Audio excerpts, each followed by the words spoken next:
పార్టీలో చేరుతున్న సందర్భంగా ఈ కార్యక్రమానికి మరి అధ్యక్షత వహిస్తున్న పెద్దలు గౌరవ మాజీ మంత్రివర్యులు బాల్కొండ శాసనసభ్యులు మీ అందరికీ సుపరిచితులు పెద్దలు శ్రీ వేముల ప్రశాంత్ రెడ్డి గారికి, గౌరవనీయులు పెద్దలు గౌరవ మాజీ శాసనసభ్యులు మాజీ ఆర్టీసీ కార్పొరేషన్ అధ్యక్షులు బాన్స్వాడలో మీ అందరికీ ఆప్తులు అన్న శ్రీ బాజిరెడ్డి గోవర్ధన్ గారు, గౌరవనీయులు జిల్లాకి మరి వాళ్ళ పార్టీ తరపున పార్టీ ప్రధాన కార్యదర్శిగా ఇన్ఛార్జ్గా ఉన్న శాసన మండలి మాజీ సభ్యులు అన్న శ్రీ విజి గౌడ్ గారికి, ఎస్ఐఆర్ కార్యక్రమానికి మెంబర్షిప్ కార్యక్రమానికి బాన్స్వాడ నియోజకవర్గానికి ఇన్ఛార్జ్గా నియమించబడ్డ పెద్దలు సిరిసిల్ల జిల్లా పార్టీ అధ్యక్షులు శ్రీ తోట ఆగయ్య గారు, గౌరవ జుక్కల్ మాజీ శాసనసభ్యులు పెద్దలు నిజామాబాద్ జిల్లాలోనే సీనియర్ నాయకులు అన్న శ్రీ హనుమంత్ షిండే గారు, గౌరవనీయులు మన కోరుట్ల శాసనసభ్యులు డాక్టర్ సంజయ్ గారు, గౌరవ ఆర్మూర్ మాజీ శాసనసభ్యులు సోదరుడు మరి నిజామాబాద్ జిల్లా పార్టీ అధ్యక్షుడు సోదరుడు ఆశన్న గారి జీవన్ రెడ్డి గారు, గౌరవనీయులు శ్రీమతి సుమిత్ర ఆనంద్ గారు మన టీఎస్పీఎస్సీ మాజీ మెంబరు, అట్లాగే మరి ఈరోజు వారు ఇక్కడికి కూడా వచ్చినందుకు వారికి కూడా ధన్యవాదాలు.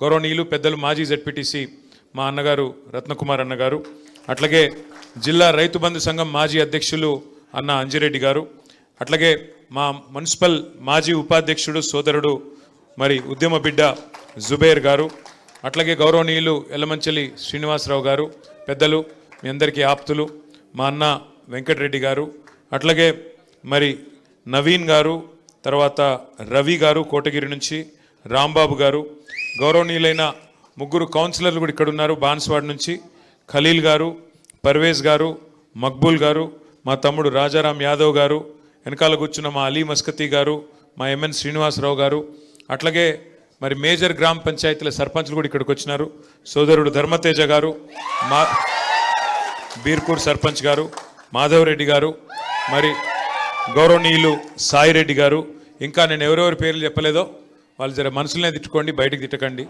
అని కోరుతూ పేరు పేరున అందరికీ కూడా హృదయపూర్వకంగా నమస్కారం. మీ అందరికి కూడా ధన్యవాదాలు. సరిగ్గా 2 అవుతుంది, మీకు కూడా ఆకలి అవుతుంది నాకు తెలుసు. తిన్నారా లేదా? తినలే, మీటింగ్ అయినాకనా? మరి అందుకే ఎక్కువసేపు ఏం మీకు చెప్పేది ఏం లేదు, మీకు అన్ని విషయాలు తెలుసు. ఇక మీ బాన్స్వాడలా గులాబీ జెండా మీరు గతంలో ఎగిరేసినారు, గతంలో అక్కడ ఒక పెద్ద ఆయనని గెలిపించినారు. ఇక ఆయన పేరు మీకు తెలుసు, అన్నీ తెలుసు, నేను చెప్పాల్సిన అవసరం లేదు. సింపుల్గా చెప్పాలంటే గాచారం బాగలేకనే పోచారం వేరే దాయిలో పోయింది, గంత ఏం లేదు. గాచారం బాగలేదు ఆయనకు. ఎవడన్నా తెలిసి మునిగే పడవ ఎక్కుతాడా? అసలు నాకు అర్థం కాదు. ఆ కాంగ్రెస్ అనేది ఉంటుందా? అసలు ఉండే పార్టీ గన్లో పోయి ఇక నేను మొదలు పుట్టుక కూడా నాది కాంగ్రెస్నే పుట్టినా అని చెప్పి డైలాగులు కొట్టి అందులో పడ్డాడు. పడి ఇవాళ గిలగిలా కొట్టుకునే పరిస్థితి. కుడితిలో పడ్డ ఎలక కదా కొట్టుకున్నట్టు ఇవాళ మింగలేక కక్కలేక ఈ వయస్సులో ఏం కర్మాది నాకు అర్థం కాదు. ఏ పార్టీలో ఉన్నారో కూడా చెప్పుకోలేని పరిస్థితి. నిన్న మొన్నటిదాకా స్పీకర్గా పనిచేసిన పెద్ద మనిషికి ఇలా ఏ పార్టీలు ఉన్నవా అంటే చెప్పలేని పరిస్థితి. ఇంతకంటే అవస్థ అవసరమా ఆ పెద్ద మనిషికి? అందుకే నేను మీకు చెప్పేది ఒకటే, ఎలక్షన్ ఎప్పుడొచ్చినా, ఎలక్షన్ ఏ రోజు వచ్చినా పోచారం శ్రీనివాసరెడ్డి గారిని ఓడగొట్టడమే లక్ష్యంగా మనం పనిచేద్దాం. ఖచ్చితంగా కాంగ్రెస్ను బొందబెట్టాలి. పోచారం శ్రీనివాసరెడ్డి గారు దేవుని మీద ఒట్టేసి ఏదైతే మాట తప్పిండో, తెలంగాణ తిరుమల కేసీఆర్ గారు ఇచ్చిన నిధులతో ఆ రోజు కేసీఆర్ గారు స్వయంగా వచ్చి తెలంగాణ తిరుమలలాగా డెవలప్ చేస్తా అంటే బ్రహ్మాండంగా కోట్లాది రూపాయలు నిధులు ఇచ్చిండు. ఆ రోజు ఏం చెప్పిండు ఆ పెద్ద మనిషి? నీ బొందిలో ప్రాణం ఉన్నంత వరకు మీతోనే ఉంటా అన్నాడు. మరి అలా ఏమైంది? ఏం అవసరం వచ్చింది? దేవుడి మీద ఒక రేవంత్ రెడ్డి ఒట్లు పెట్టి మోసం చేస్తాడు అనుకున్నా, పోచారం గారు కూడా మోసం చేసిండు. రేవంత్ రెడ్డి గారి గురించి మనకు తెలియాల్సి, మీకు తెలుసు ఆయన ఒక చిచోరాగాడు, ముఖ్యమంత్రి కాదు, మన్ను కాదు, ఒక చిచోరా. ఏం మాట్లాడతాడో తెలియదు, ఎప్పుడే ముడతాడో తెలియదు, ఎక్కడేం మాట్లాడాలో తెలియదు. ఒక చిచోరాగాడు మన కర్మ బాగలేకి అలా ఈ రాష్ట్రానికి ముఖ్యమంత్రి అయిండు. ఢిల్లీకి మూటలు పంపుతాడు, నెలకొకసారి పోతాడు, రెన్యువల్ టప్ప వేయించుకుంటాడు, వస్తాడు. ఆయనకి ఇంకేం ఎరకలేదు కదా, ఒకటే ఎరక, పైసలు దోసుకోవాలి, ఇక్కడ తీసుకొని మూటలు కట్టాలి, మరి తీసుకుపోయి ఢిల్లీలో రాహుల్ గాంధీకి పెట్టాలి, దండం పెట్టాలి, టప్ప కొట్టించుకోవాలి, మళ్ళీ రావాలి. ఏం చేసిండు 2.5 ఏళ్ళల్లో? ఒక 4 పనులు చెప్తాడా? చెప్పే ముఖం ఉందా? రెండే వచ్చి ఆయనకు తిట్లు ఓట్లు. తెల్లారలేస్తే మైక్ ఇస్తే కేసీఆర్ని తిడతాడు, లేదంటే దేవుని మీద ఒట్టంటాడు. మొన్న సిగ్గు లేకుండా చెప్తుండు భద్రాచలం రాముడి మీద ఆననట. ఇదివరకు పెట్టిన ఓట్లు సరిపోలేదా? ఇదివరకు పెట్టిన ఓట్లు దేవుళ్ళ మీద పెట్టలే? అప్పుడు రుణమాఫీ చేస్తా, 2 లక్షలు రుణం మాఫీ చేస్తా అని చెప్పి ఆడ దేవుడు ఏ ఊరికి పోతే ఆ ఊరి మీద దేవుని మీద ఒట్టు పెట్టిండు. భద్రాచలం పోతే రాముని మీద ఒట్టు, యాదగిరిగుట్ట పోతే లక్ష్మీనరసింహస్వామి మీద ఒట్టు, అటు అటు మన ఆలంపూర్ పోతే జోగులాంబ మీద ఒట్టు. ఇప్పుడు దేవుళ్ళందరూ తలకాయ పట్టుకున్నారట, వీడెక్కడ దొరికిండ్రా మాకు మాయంబడబడ్డాడని. అంటే మాటలు కోటలు దాటుతున్నాయి కానీ పనులు మాత్రం చేతులు దాటుతలేవు. ఇవాళ కోట చేతులు కూడా దాటుతలేవు, కడప దాటుతలేవు. అంటే వాస్తవం ఏంది అంటే ఈ 2.5 ఏళ్లలో ఏం జరిగింది అంటే, వాస్తవం కేసీఆర్ గారి ప్రభుత్వంలో రైతుకు కడుపుల సల్లగదలకుండా అన్నీ మీరు ఎక్కడున్నోళ్ళకి అక్కడికే వచ్చేది. యూరియా అది ఇది కాదు, ఓ యూరియా మాట్లాడుకుందాం పట్టు. ఎట్లుండే యూరియా కేసీఆర్ ఉన్నప్పుడు? ఆటో అన్నకో ఆటో తమ్ముడికో ఫోన్ కొడితే పొలం కాడికి యూరియా వస్తుంది. కరెక్ట్ అని చెప్పేది కాదా? ఇవాళ ఏంది పరిస్థితి? షాపుల ముంగట మళ్ళీ బాగుందా లైన్లు? యాపులు బాగున్నాయా? షాపులలో ఉన్నాయా యూరియాలు? ఇప్పుడు యాప్ పెట్టినరు, యాప్లో యూరియా ఎట్లా దొరుకుతుంది? షాపులు ఉంటేనే కదా. షాపులనే లేకపోయా, షాపులు ఎక్కడ లైన్లు కనబడతాయేమో అని చెప్పి యాప్ అని డ్రామా. లేదాడ యూరియా లేదు, యూరియా తెచ్చే తెలివి లేదు, రైతు బంద్ చేసే ముఖం లేదు. కరెంట్ చక్కగా వస్తుందా? ఎన్నిసార్లు కట్ అవుతుంది రోజుకు? మళ్ళీ మోటార్లు కాలడు షురు అయిందా? అయిందా లేదా? మోటార్లు కాలుతున్నాయా? ఆఖరికి ధాన్యం అమ్ముకుందామంటే సంచులు దొరుకుతున్నాయా? సుతిలన్నీ ఇస్తుండ వాడు, కనీసం సంచులన్నీ ఢిల్లీకి పంపుతుండదు. మనకెరికే బిజీగా ఉన్నాడు, ఢిల్లీకి పంపుట్ల సంచులు దొరకాయి. ఈడ సుతులు కూడా ఇస్తలేడు కనీసం. రైతు బంధు 4 సార్లు ఎగ్గొట్టిండు. యాదికున్నదా లేదా? అది కూడా మర్చిపోయిరా.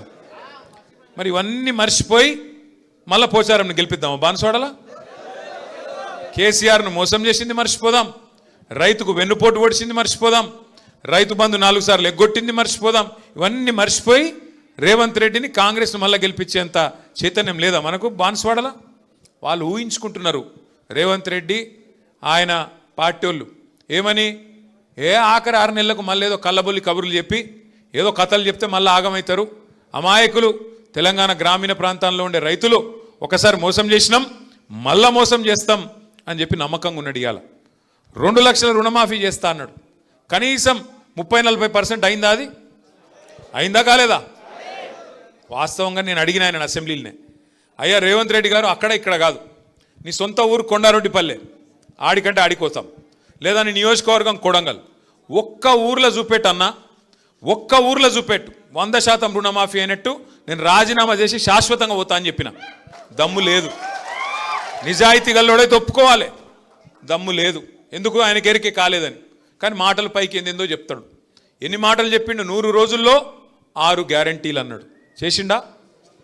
100 రోజుల్లో 6 గ్యారంటీలు. ప్రతి కుటుంబానికి 2.5 లక్షల రూపాయలు సంవత్సరానికి ఇస్తా అన్నాడు. ఏమేం చెప్పిండు కథలు? అత్తకు 4,000, కోడలకు 2,500. లగ్గం చేసుకుంటే కేసీఆర్ లక్షిస్తుండు, నేను తులం బంగారం ఇస్తా. ఆడపిల్లలు చదువుకుంటే స్కూటీలు ఇస్తా. రైతుకు రైతు భూ యజమాని మాత్రమే కాదు, కౌలు రైతుకు ఎంత ఇస్తా అన్నాడు? ఎకరానికి ఎంత? 12 కాదు అయ్యా, 15. 7.5 15,000 ఇస్తా అన్నాడు. కేసీఆర్ 10,000 ఇస్తే నేను 15,000 ఇస్తా. కేసీఆర్ 24 గంటల కరెంట్ ఇస్తే నేను 48 గంటల కరెంట్ ఇస్తా. కేసీఆర్ ముసలోనికి పెన్షన్ ఇస్తే నేను ముసలవ్వకు ముసలయ్యకి ఇస్తా. చెప్పిండా లేదా? ఒక్కటన్నా చేసిండా? పడ్డాయా? 2,500 పడ్డాయా మహిళలకు? మీకెందుకు పడతాయి? మహిళలకు పడతాయి. మహిళలను అడుగుతున్నారా? తమ్మి ఆగు. పడ్డాయా ఎవరికన్నా మహిళలకు? రైతుకు పడ్డాయా? 15,000. రైతుకు 15,000 లేదు. ముసలోళ్ళకు 4,000 పెన్షన్ అన్నాడు. పడ్డాయా? అదే కేసీఆర్ సార్ ఉంటే ఇవాళ ఈ పాటికి ముసలోళ్ళందరికీ 4,000 పెన్షన్ రాపోతుండేనా? వస్తున్నానా రాకపోతున్నా? కేసీఆర్ ఉంటే, కేసీఆర్ ఉంటే కడుపుల సల్లగా అదలకుండా యూరియా వస్తున్నానా లేదా ఇంటికి? కేసీఆర్ ఉంటే అడిగే అవసరం లేకుండా రైతు బంధు టైంకి పడ్డదా లేదా? ఒక్కసారి కాదు, 2 సార్లు కాదు, 11 సార్లు రైతు బంధు పడ్డది. గిన్నె లెక్క డ్రామా చేయలే. ఎకరానికేసి మీటింగ్ పెట్టి, ఒక ఎకరంకి ఒక మీటింగ్ అట. ఈ అందానికి ఒక ఎకరంకి ఒక మీటింగ్. మరి 11 సార్లు ఇచ్చిండు కేసీఆర్ సార్. ఎన్ని లక్షల ఎకరాలకు ఇచ్చిండు? ఎన్ని కోట్ల ఎకరాలకు ఇచ్చిండు? ఎన్ని మీటింగులు పెట్టాలి? మరి గసంటోడు ఇలా మనకు దొరికిండు.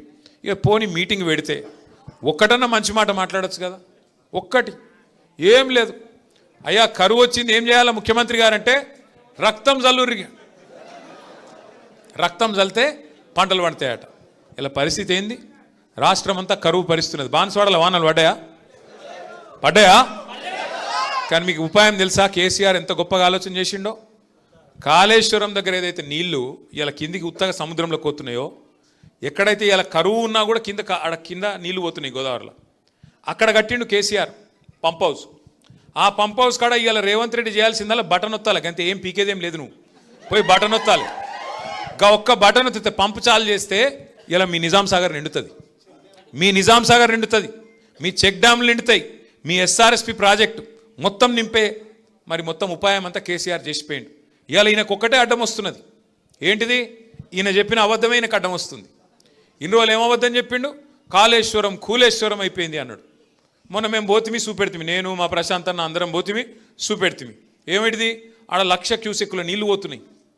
1,00,000 క్యూసెక్కులు అంటే 9 టీఎంసీలు. మీ నిజాం సాగర్ కెపాసిటీ ఎంతనే? 17 అంటే 14, సరే 17 అనుకుందాం. జరావు లొలిపెట్టక.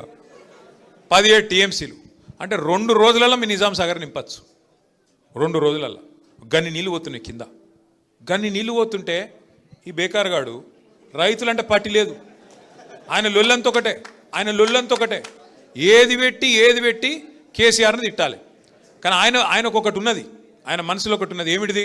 ఇప్పుడు నీళ్ళు ఇచ్చిండు అనుకో, మళ్ళీ మీరేమడుగుతారు? యూరియా అడిగితే మరి యూరియా ఇచ్చిండు అనుకో, పంటలు పండితే మళ్ళీ మీరేమంటారు? పంటలు కొనాలంటారు, వడ్లు కొనాలంటారు. మరి వడ్లు కొనాలంటే సంచులు ఇవ్వాలి, మళ్ళీ సుతులు ఇవ్వాలి, మళ్ళీ మద్దతు ధర ఇవ్వాలి, మళ్ళీ మీదికెళ్ళి ఇంకోటి బోనస్ అని డైలాగులు కొట్టిండు కదా, బోనస్ ఇవ్వాలి. ఈ అమ్మాయి లొల్లంత ఎందుకు? నీళ్ళు ఇవ్వకపోతే సపరేట్గా మొత్తం బంద్ అవుతుంది అని చెప్పి నీళ్ళు బంద్ పెడతాను. అసలు కదా కాదు. ఆయన నీళ్ళు ఇవ్వకపోతే కారణం ఏంటంటే మొత్తం వ్యవస్థ మంచిగానే ఉన్నది. కాళేశ్వరంలో ఒక్క మేడిగడ్డ బరాజులో 2 పిల్లర్లు కుంగినాయి. ఆ 2 పిల్లర్లు కుంగితే 31 నెలల నీకు సుతారాలు దొరుకుతలేరా? మేస్త్రీలు దొరుకుతలేరా? సిమెంటు లేదా? ఏం కమ్మి పడ్డది ముఖ్యమంత్రికి? 31 నెలలు అయింది కదా. ఇప్పుడు మనం ఇల్లు కట్టుకుంటామే, ఇల్లు కట్టుకున్నాక ఒక మూలకి ఎక్కనో దగ్గర ఉరుస్తుంది, లీకేజ్ ఉన్నది, ఇల్లు కూడా కొడతావా? ఎవడన్నా బుద్ధినోడైతే చెప్పుకుంటాడు కదా, ఆయన గుంపు మేస్త్రి అని. గుంపు మేస్త్రి అంటోడు ఇల్లు సదురుతాడా కూల కొడతాడా? చదువుకోవాలన్నా చిన్న తప్పు ఉంటే. మరి 31 నెలలు అయింది, నీకు లేదా ఆలోచన లేదా? ఎంతసేపు కేసీఆర్ని తిట్టాలి, కూలేశ్వరం. ఏం కూలేశ్వరము? ఆ కాళేశ్వరంలో 100 భాగాలుంటే ఒక్క భాగం మేడిగడ్డ, ఒక్క ఇస్సా మేడిగడ్డ. 100 ఉన్నాయి అలా. మేడిగడ్డ సొంటి 3 ఉన్నాయి బారేజులు, 15 రిజర్వాయర్లు ఉన్నాయి, 19 పంప్ హౌజ్లు ఉన్నాయి, 21 స్టేషన్లు ఉన్నాయి, సబ్ స్టేషన్లు, 1000 కిలోమీటర్ల గ్రావిటీ కాలువలు ఉన్నాయి, 100 కిలోమీటర్ల సొరంగ మార్గాలు ఉన్నాయి. అవన్నీ చక్కగానే ఉన్నాయి కదా. ఆడ అసలు ఆ పంపు చాలు చేసే కాడ బ్యారేజ్తో సంబంధం కూడా లేదు. బ్యారేజ్ మీద 18.5 కిలోమీటర్ల మీద పంప్ హౌస్ ఉన్నది. ఆ పంపు కాడికి వెళ్ళి నీళ్ళు కిందికి పోతూనే ఉన్నాయి. నువ్వు చేయవలసిందల్లా ఒక చిన్న పాయ లెక్క తీసి ఆ పంప్ హౌస్లోకి నీళ్లు మలిపి ఒక మోటార్ వత్తాలి కదా, ఒక్కటే చేయాలి. ఆయన అది చేసినందుకు ఆయనకు బాధ ఏంటంటే, ఇన్ని రోజులు నేను చెప్పిందంతా అబద్ధమని దొరికిపోతా, ఇన్ని రోజులు నేను చెప్పినని లుచ్చా మాటలని చెప్పి ప్రజలకు అర్థమవుతుంది. అందుకే మిమ్మల్ని ఎండబెడుతున్నాడు. ఇవాళ బాన్స్వాడోళ్ళను, మొత్తం నిజామాబాద్ జిల్లా వాళ్ళను, ఎస్ఆర్ఎస్పి కింద ఆయకట్టు ఉన్నోళ్ళను, నిజాం సాగర్ కింద ఆయకట్టు ఉన్నోళ్ళు మొత్తం ఆ వాగులు, చెక్ డ్యామ్లు అన్నీ నింపుకోవచ్చు. ఇవాళ ఈ ఒక్కరోజు కాదు, నీళ్లు అక్టోబర్ దాకా ఉంటాయి. నీళ్ళాడ రోజు పోతున్నాయి కిందికి సముద్రంలో. నేను ఒక్క మాట అడుగుతా రేవంత్ రెడ్డిని, అయ్యా నువ్వు అంటున్నావు ఆడ నీళ్లు లేవని, మరి కింద చంద్రబాబు నడుపుతుంది కదా మోటార్లు, అదే నది కింద ఈడికెళ్ళిపోయిన నీళ్ళే కదా. ఆడి కొద్దిగా కింది కోత వరంగల్ దేవాదుల మోటార్లు నడుస్తున్నాయి కదా, ఇంకొద్ది కింది కోత ఖమ్మంలో ఆడ నడుస్తుంది కదా సీతారామ మోటార్. అక్కడ నీళ్లు ఉంటాయి ఎట్లా, ఇక్కడ లేవెట్లా? ఆడ మోటార్లు నడిస్తే ఎట్లా, ఇక్కడ నడవే ఎట్లా? అంటే ఆయన బాధ ఏంటంటే, ఇది దొరికిపోతుంది, దొంగ దొరుకుతాడు, అబద్ధం దొరికిపోతుంది అని చెప్పి ఇలా అడ్డమైన మాటలు మాట్లాడుతుండు. ఇంకోటి ముఖ్యమంత్రి కానే అవుతుంది. నీ బాధ ఏంది అసలు? ఓదిక్కేమో మొత్తం రిజర్వాయర్లన్నీ డెడ్ స్టోరేజ్కి పోయినాయి, ప్రభుత్వం ఏమో కోల్డ్ స్టోరేజ్లు ఉన్నది. మాట్లాడతలేడు, పని చేస్తలేడు. నిన్న మొన్న ఏదో మీటింగ్ పెట్టిండట, మా సంజయ్ చెప్తున్నాడు, కరువు పరిస్థితులు వచ్చినాక ఇప్పుడు మీటింగ్ పెట్టినట. కరువు రానే వచ్చే రైతులు బాధ వడనే పడుతుంది. ఇన్ని రోజులకు మేల్కొన్నావు. ఎప్పుడు చెప్పారు శాస్త్రవేత్తలు? 6 నెలల కిందే చెప్పారు ఎల్ నీనో వస్తుంది అని 6 నెలలకేం చెప్తున్నారు. 6 నెలలకు దొంగలు పడ్డాక 6 నెలలకు కుక్కలు మురిగినట్టు ఇప్పుడు మీటింగ్ పెడతాడు.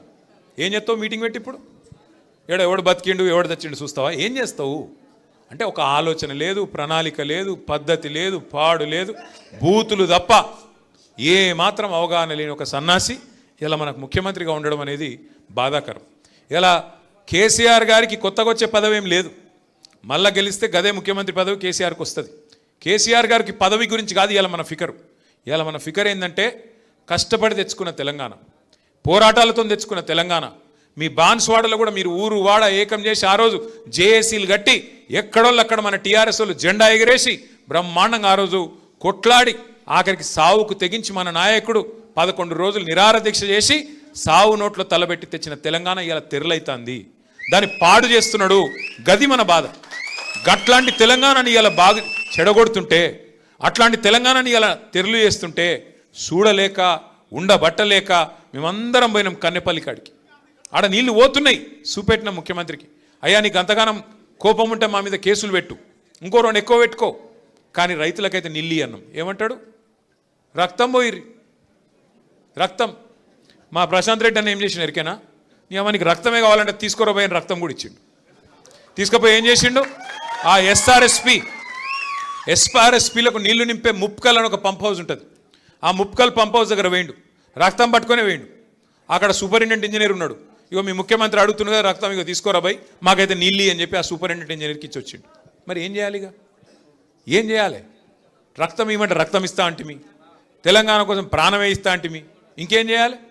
గిసొంటోడు అందుకే పిచ్చోని చేతుల రాయి లెక్క ఇవాళ రాష్ట్రంలో పరిపాలన మారిపోయింది.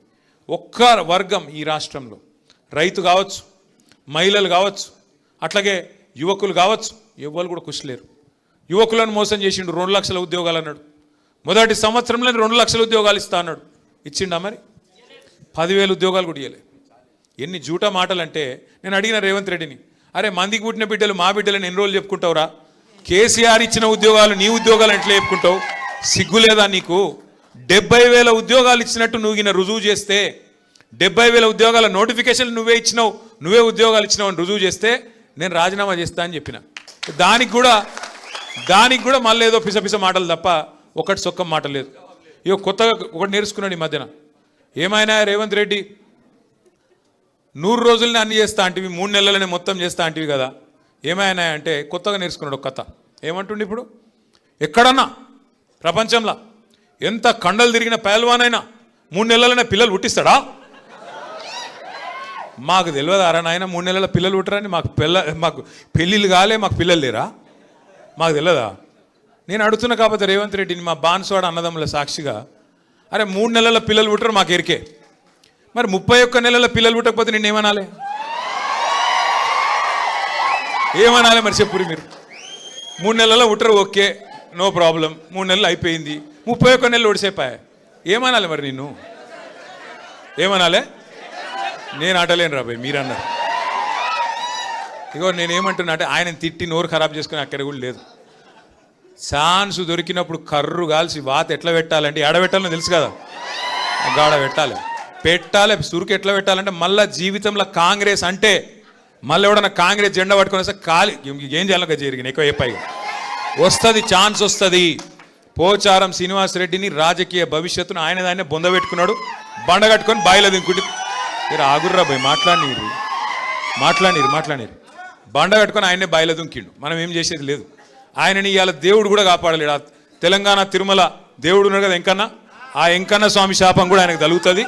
కంపల్సరీ బాన్స్వాడలో గులాబీ జెండా ఎగురుతుంది. మీరందరూ ధైర్యంగా ఉండండి. ఏ కష్టం వచ్చినా ఏ నష్టం వచ్చినా వెంటనే ఉరికొస్తాం.